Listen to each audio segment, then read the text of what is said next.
So were you driving the car? So how did it escalate to where we are right now? This is 93-year-old James Pate, and at this moment, there is no mystery about what he has done, because just minutes earlier, he admitted to his wife in broad daylight. Hi, I'm Officer Moulton. Just so you know, I got a body cam. What's going on? As officers secured the quiet street, they would discover Cheryl Pate laying nearby, gravely injured from a violent attack. So we're out with the female. Ma'am, can you hear me? Not breathing. Oh my God. Can you hear me? The case from the beginning was never about who was responsible, as when investigators took a closer look, they were met with a motive far more gruesome than they first expected, one that would make them question whether they even knew who James Pate really was. He was walking back towards our house with in his shirt. Can I ask why it escalated so quickly? Always been escalated, it seems like. I have never in my wildest dreams would have predicted this.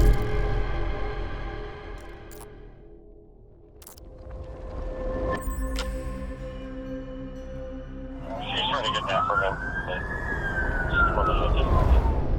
On September 2nd, 2025, in Pekin, Illinois, the Pekin Police Department received a chilling 911 call.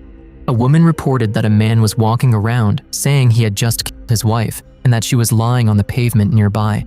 Within minutes, officers arrived at 1806 South 14th Street, where they found 93-year-old James Pate covered in. Central. Is that the driveway just north of Hannah? Yeah, it's a long driveway. Send the location of the male in question. What else? Here. Me. Hi, I'm Officer Moulton. Just so you know, I got a body cam. What's going on? I just my wife. Good subject. What do you mean you just killed your wife? My wife. Okay. What happened? Pekin 125. Where's the complainant? Exactly. Can you come up here He's for me? there with all of them. What's your I've name? been walking. 43. James Pate. Okay. Do you live back Copy. here? Go up and walking. I live at 114th Street, and I can't think of the name of the. Do you live here? No. The lady that walked down here with me does. Okay. So who is that lady? Disregard. Is I can't think clearly. what do you have over you? From her. Okay. Copy. You're height 2. Well, someone. Roll. Let's step over here, okay? I'm that guy. So we're out with the female. Not breathing. Here, the car is right here. Is he at the car? I live at Hollywood. I got a 28. You live at Hollybrook? Yes. Okay. As officers trying to understand what James Pate had done, medics and additional officers rushed to Cheryl, and what they were about to see would shake the first responders. Ma'am, can you hear me? Ma'am? Can you hear me?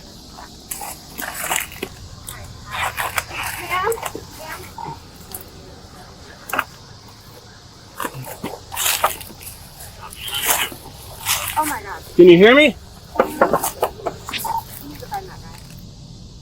She's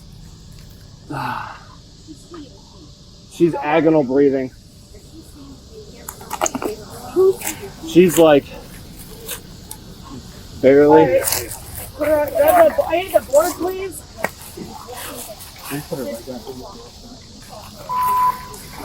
While medics fought to keep Cheryl alive, investigators pressed James for answers, hoping the truth might surface before he left the scene in handcuffs. But one question continued puzzling investigators. What was the motive behind it all? So, what happened today? Why were you down here? She's been staying with the lady you talked to here. Okay. Their home is there.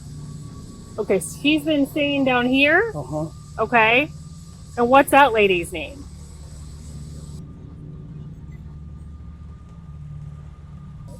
Okay. Can I pat you down real quick and make sure you don't have any... Do you have a knife on you still? Don't touch anything. Do you have a knife on you still? No, I don't. Okay. Where's the knife at? Just keep your arms up for me, okay? I'm not You got blood all over you? I don't want to get it all over me. Okay, I'm sorry.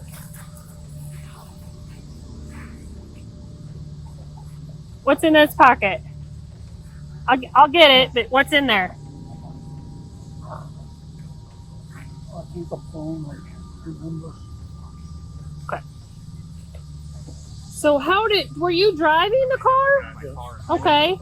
So you drove down here today? yes, I was coming to Can I pick her up. Okay. So how did it escalate to where we are right now? It's always been escalated, it seems like. Okay. 5. But I mean, what happened here? Can you just log on the ticket? I don't have my body She cam. started yelling at me and we were arguing. Right, And Martin. she tried to scratch me, I guess. I don't know. Okay. I just lost. Okay. And what happened after that? 6. 6. Okay. But I had in the And car. is this lane? Okay. What do you verify? Is this ours or county? As officers questioned James, they tried to reconstruct the timeline behind the disaster, and instead of denying it, James started revealing the truth himself. I wasn't sure about that house. So you came to pick her up today. Yes, we were going to fifth gear. To, Anybody still at the PD and coming out here? Can you bring some crime scene logs? So you guys got into an argument as you were leaving, and she tried to scratch you. well, yes, I didn't know. I'll be out. She didn't scratch you. she tried to. I didn't know. Okay. I held her arms. Okay.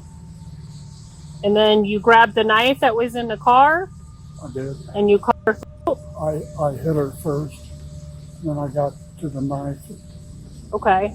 Can I ask why it escalated so quickly? Like, It's been going on now for longer than I can remember. The knife in question. It sounds like we don't know. he does not have it on him. Okay. Yeah, Having him down there, stepping on him. 104. Come here, phone. Here's what we're gonna do, James. Go ahead. Let's walk up to one of these I cars. didn't realize you We're were gonna sold have in to one go thing somewhere. South 14th County going to 1130 code, kind of Pekin Police Yeah, here's his wallet, Yeah. if you want it. Yes, you can. Let's. Here, let's step over here for a minute, okay? With James now separated from the scene and in police custody, the officers' focus shifted entirely, keeping Cheryl alive and getting her to the hospital as quickly as possible.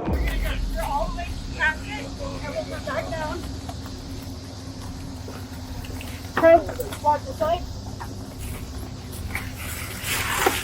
Go up. Alright, hold on. Alright, so take your ready to take over bag and CPR.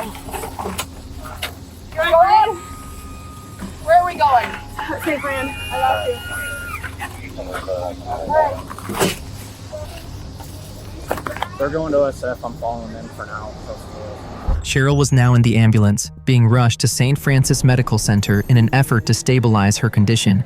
A journey of roughly 10 to 11 miles, taking about 15 minutes. But saving her life would soon prove far more difficult than medics had hoped. Meanwhile, as Cheryl was transported to the hospital, officers at the scene were already establishing a timeline of what had happened.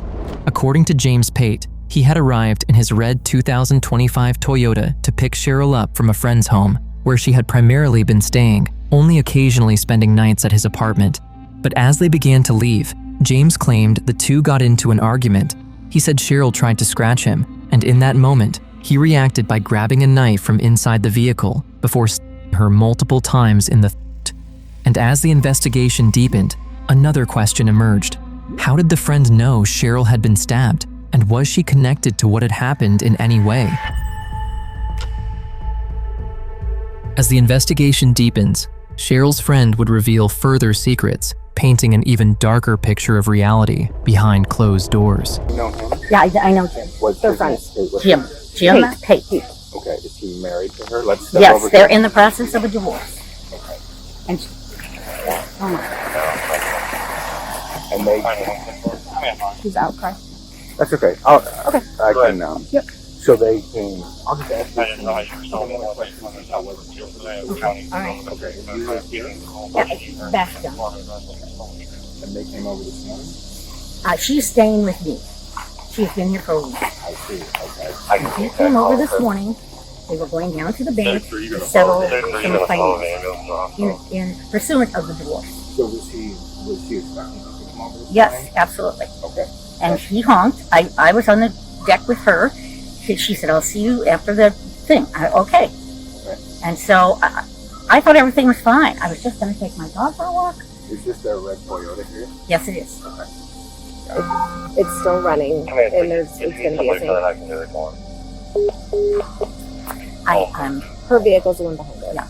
Did you speak to him at all? Yes, he was walking back towards our house with a black shirt, and I didn't see Sherry then, but I said, "Jim, what's happened?" And he said, "I just killed my wife. I couldn't take it anymore." Was anybody with you when he said that, or? No, Okay. my dog. He doesn't speak. Okay. Got you. And that's your car behind her now? Yes, yes. Okay. You see things on TV, but it's not like when you're really here. I never in my wildest dreams would have predicted this. I've heard their phone calls. They've been very civil. I don't know what happened. With Cheryl's friend giving her account of what had happened, any suspicion of her being tied to the killing quickly faded. But what she did reveal began to paint a deeper picture. She explained that James and Cheryl had been going through a divorce and were on their way to the bank to separate their finances, a detail that now pointed investigators toward a possible motive. Could the dispute over money have pushed James to the edge? What detectives would uncover next would reveal even more about the moments leading to the violence. Do you know, was she still in the car? Or was she No, out? she was out when I pulled up. I saw him first coming down, and then when I pulled up behind her, thinking I could do something, and that's when I saw Sherry leaning out of halfway in and halfway out. Halfway in the car? Mm-hmm. No, just her foot was in the. Just her foot. Yeah. Yeah. Okay. Was it at this vehicle or was it No, towards he the was back? walking back towards our house. Our house is down there, another quarter mile from. Okay. About how far past these cars do you think he made it before you encountered him?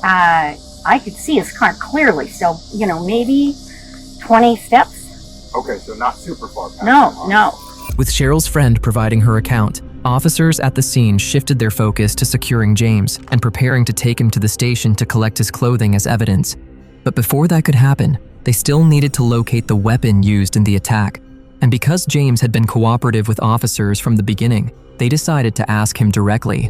They're gonna let him go. So let's just step over here to the license plate real quick while they get this ambulance out of here, okay? Zim said he can pull down once they move. Here's what I'm gonna do. I trust Officer Melton, who patted you down before, but this is Detective McKinley. I'm gonna have him just make sure you don't have that knife on you right now, okay? Do you have anything on you that hurt me or poke your No, I don't. like that? Where did you last see that knife? It was in the car. In the car. Yeah. Okay. Is the car down there? If you're okay with it, will you go with him to the PD, and then I was gonna just start on the scene. If you fist down your thing with all the other seat. It might be easier to put your butt down first and then kind of slide in. As the chaos at the scene slowly began to settle, James now sat inside a police car, separated from everything that had just happened. On the other side of the crime scene, an officer approached one more witness, hoping this final conversation might shed light on the truth and reveal whether anyone else was connected to the violence. Go to the bank and separate the money. Yeah, so Jim came, they're going through divorce. Jim came here to get Sherry to go to the bank to split up their assets. Okay. And everything's fine. You didn't hear any arguing here? No, I didn't. I see inside, I didn't come out. True, okay, yeah. So they never went in the house? Jim never went in. Sherry came out. Yeah. He honked, she got in, and they left. Okay. So, do you mind if we look around, Yeah. like where she was standing? Where is she waiting for him at? On the back deck. Okay. So then how did your wife stumble upon them up there? You took them you stayed at James Field and take a walk. Oh, okay, so she just came across them? Yeah. Sorry, we'll take it by here. Okay, so she came out, he honked, she comes out. No, she's on the back deck. She's on the back deck? Okay. Okay. Well, it sounds like whatever happened in the car or at some point. Okay. Thanks for letting us walk. We might be back down to talk to you. I'll be more. here. I know Okay. where they were. All right. There might be some detectives that come and talk to you maybe, okay? All right, thanks, Bob. With officers finding little new information at the scene, a quiet uncertainty began to settle over the investigation. So they stepped back, regrouping to determine their next course of action, what still needed to be done, and where the case would go from here. Is he in custody? He is in the car and he's going to the station. Okay. Who? All right. He needs to be in custody. So I'll give you a quick rundown. I talked to the lady. So suspect is husband, victim is wife. They're going through a divorce. They know these people. Lives at this house. Victim has been living for a week because of this divorce. Prearranged. Husband suspect was coming this morning to pick up victim, and they're going to the bank to take care of financials pursuant to the divorce. He arrives, he honks, victim comes out, gets in the car, and they leave. Doesn't think anything of it, like they're going to the bank. Gets a dog, taking her dog for a walk, comes down her lane, and finds him coming back covered in blood. So I couldn't take it anymore, I just killed her. I cut her throat. He called 911, and the suspect has also admitted to melting for psoriasis because things have been escalating. I cut his throat. Yeah, he's Contact person on scene. 94, he's super cooperative, he's been triple checked for weapons. We're just gonna, while he's cool, we're gonna take him to headquarters, collect photographs. He's in custody. Pictures of him, all of his clothes. Yep. At this moment, I think he's still alive. He's not pronounced. I've got a crime scene back here with the car, and then I need to talk with Butler because I don't know if it happened in the car or outside of the car. We don't know where the knife is yet. With lead investigators now fully briefed on what had happened, they began planning their next course of action. James Pate would be taken to the station, photographed, processed, and formally dealt with there. Back at the scene, officers shifted their focus to the vehicle, preparing to have it towed away for further forensic testing. But for Cheryl, her condition was still unknown, and lingering over everything was a single, unanswered question.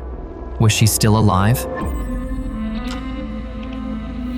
As James Pate was taken from the scene to the station, he appeared unusually calm, far too still for someone who had just committed such a violent act. And you just sit tight. Officer Zimmerman's going to take you down to the police department, and I'll meet you there, okay? Okay. What do you want to do?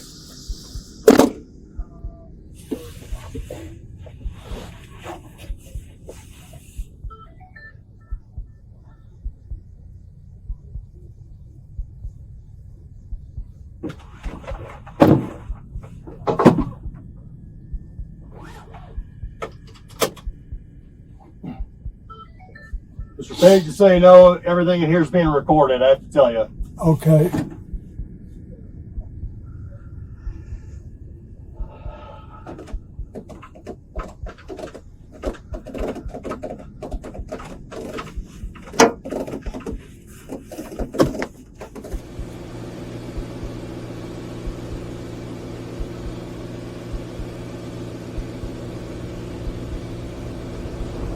Meanwhile, James was being escorted into an interview room where officers prepared to photograph him and begin the formal process. Back at the scene, investigators carefully documented everything exactly as it had been left behind, and even without words, it was clear the violence that had unfolded there was far beyond an ordinary domestic dispute.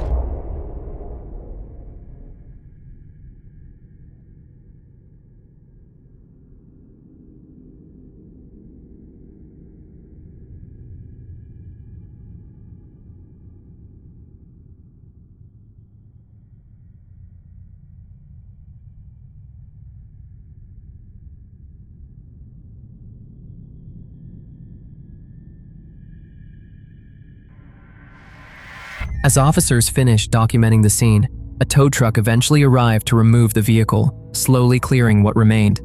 With the scene now secured, the investigation's focus shifted away from the scene and back to James Pate, waiting inside the station where he would get questioned. Am I able to spread here? Okay, James. Thank you.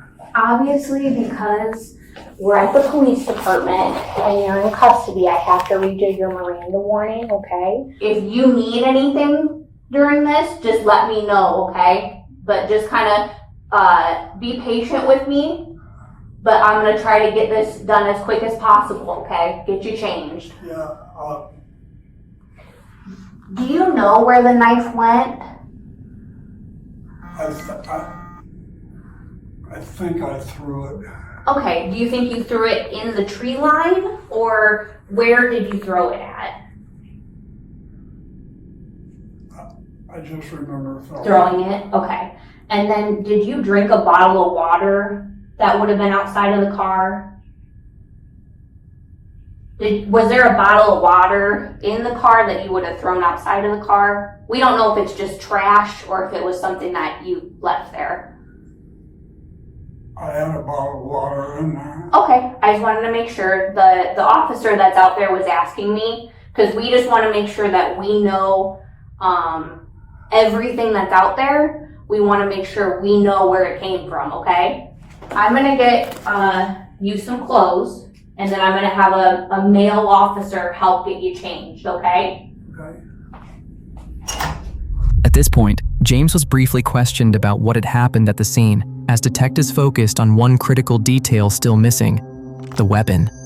Despite searching the area, officers had not yet been able to locate it, but what would happen next would shift the entire direction of the case. A phone call soon reached investigators at the station, confirming that Cheryl had succumbed to her injuries at 11:10 a.m. Doctors would later document in the autopsy that she suffered multiple force wounds to the neck, including damage to the left carotid artery, along with defensive wounds on her arms and hands, evidence that she had tried to protect herself. With this new information, investigators began thinking strategically about their next steps. Before formally photographing James Pate at the station, they made the decision to send officers back to his residence, searching for anything that might raise further concern or reveal more about what had happened. Because even with a confession, the investigation was far from over. Don't you fucking move. Hey, fucking prick, you can't say shit to me. In the car. Fucking shut the fuck up. Now, imagine seeing so much more. Well, that's why we went all out and decided to create channels in every niche, which are still based on true crime for you to enjoy. I mean, who doesn't like seeing people's reactions like these? I'll spit on you. I wanna cry. Oh my god. Hey, Jesus. From no commentary to just interrogation, because I know some of you guys hate that. But that's not the end. We really enjoy what we are building, so we have an exclusive Patreon community where they get first-hand access to anything we post and all uncensored footage and images. And some of the things are truly horrifying.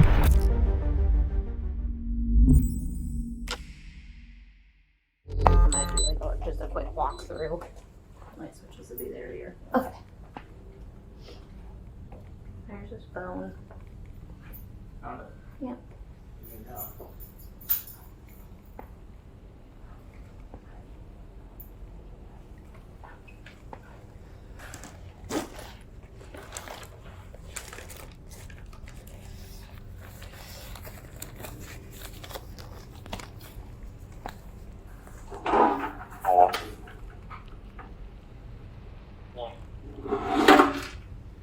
Be out the sheriff's office and say that.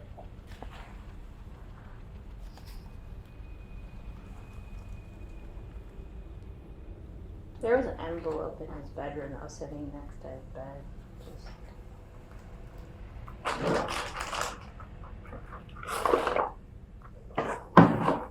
Are those pee pads? Yeah. Oh, gross. It actually smells a lot like Sophia's garbage.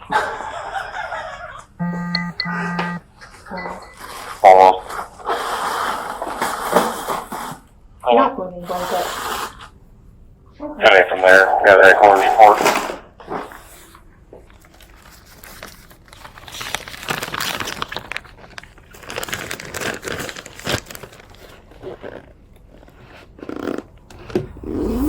While investigators searched James Pate's residence, they found little that could immediately shed new light on the case. But one detail stood out. When James had been arrested, He did not appear to have a cell phone with him. That same phone would soon be located inside his apartment, raising the possibility that it might contain answers investigators had yet to uncover. Even then, there was little certainty that anything inside the device would truly change the direction of the case. However, back at the station, officers were preparing to begin the formal process, starting with photographing James Pate.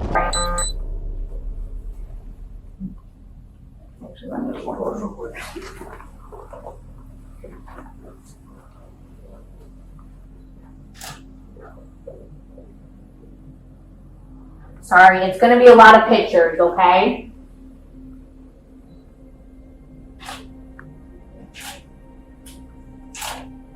I'm going to do all the pictures that I can with you sitting down before I stand you up, okay? Okay. So I'm just going to go face and work my way down, and then we'll stand you up and turn you around and do the same thing. Okay. Okay? Are you still feeling okay? Despite everything? Yeah, I'm not thinking too clearly. Okay. Great. All right, can you look this way for me? James, now can you look this way for me? Just want to make sure I get pictures of all you've got a couple scratches on your face.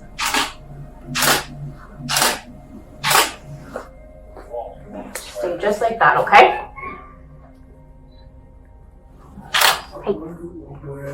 Red. Was it like a utility knife, like a folding knife, or was it like a steak knife, or like a box cutter knife? No, it was just a.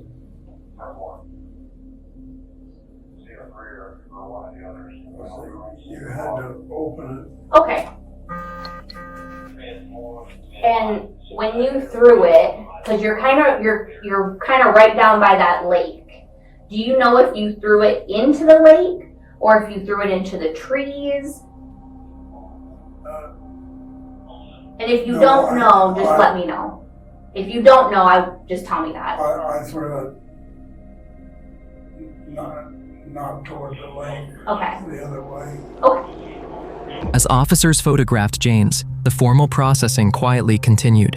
He was given a new set of clothing to wear, while the garments he had on at the time of the incident were carefully collected as evidence, every detail preserved, as investigators prepared for what would come next.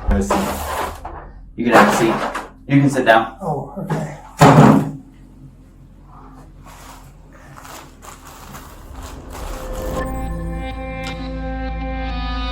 James was formally charged with first-degree murder on the same day Cheryl lost her life. He was taken into custody and transported to the Tazewell County Jail, where the case would move into the legal system, a process that could take months or even years before a final outcome is decided. As of now, there is no further information on his sentencing.